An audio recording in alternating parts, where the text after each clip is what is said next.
Why smart sales leaders make bad decisions under pressure. Something strange happens when you grow in leadership. You become more experienced, but you get less time to think, and slowly decisions become faster, but not necessarily better. We often assume leadership problems come from the markets, teams, or strategy, but after observing many organizations, a different pattern appears. Leadership pressure rarely removes intelligence, it removes the thinking space. Today, we explore why even smart leaders become reactive. Most leaders I have interacted with don't struggle because they lack capability, they struggle because pressure quietly changes how they think. So today, every decision is instantly visible. Dashboards, reviews, market teams, leaders begin choosing decisions that look decisive instead of decisions that are strategically correct. So section 1 is the pressure paradox. The higher you move in leadership, the less time you get to think. More reviews, more expectations, more visibility, and slowly something dangerous happens. Leaders gradually stop thinking deeply and start deciding quickly. Speed begins to replace clarity. You don't notice it because externally you still look confident, but internally decisions become shorter. Reactive, compressed, leadership pressure reduces cognitive space. So I quote, leadership pressure rarely removes intelligence, it removes thinking space. So why intelligent leaders become reactive? There are three invisible pressure acting on every sales leaders. Number one, visibility pressure. Every decision today is visible instantly to investors, management, teams, and markets. Under constant scrutiny, leaders often to choose decisions that appear decisive rather than decisions that are strategically correct. इसको ऐसे समझते हैं, in several fast-growing organizations, leadership teams have overstated growth momentum simply to maintain market confidence, and the intention was survival. But visibility pressure replaced strategic judgment. Point number 2 is accountability pressure. When uncertainty rises, leaders unconsciously protect reputation before protecting strategy. Many financial institutions before crisis periods continued extending large exposures to familiar clients because reducing risk earlier would have signaled weakness. Reputation protection quietly overrode strategic prudence. And point number 3 is time compression. Organizations reward speed, but strategy needs reflection. Execution moves faster than thinking.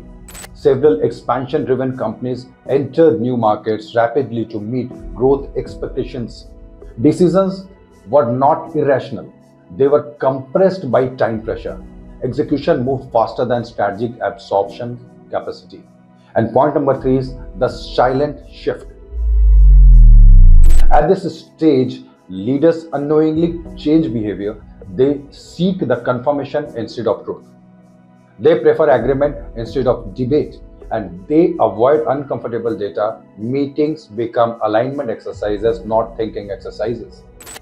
And organizations slowly mirror leadership psychology.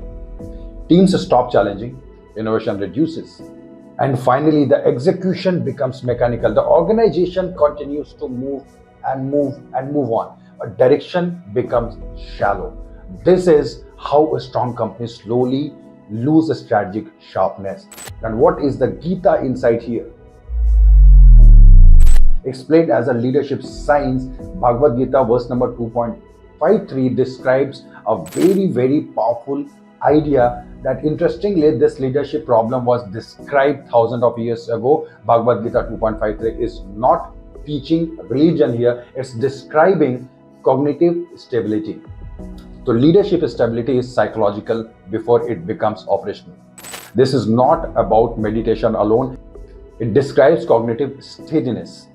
A stable leader doesn't react to every fluctuation, doesn't confuse urgency with importance, doesn't allow pressure to define thinking. Steady intellect creates decision consistency.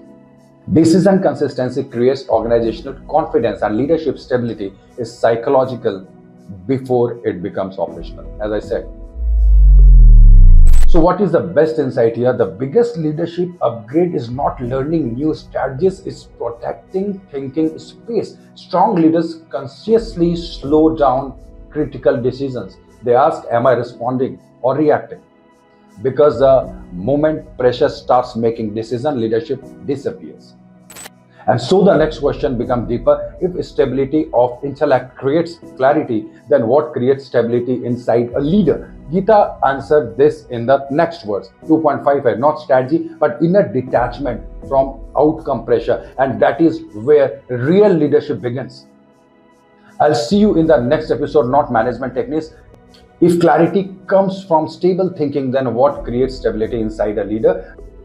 The Bhagavad Gita answers this in verse 2.55, where leadership moves from external control to inner mastery. I'll see you in the next episode. Thank you so much.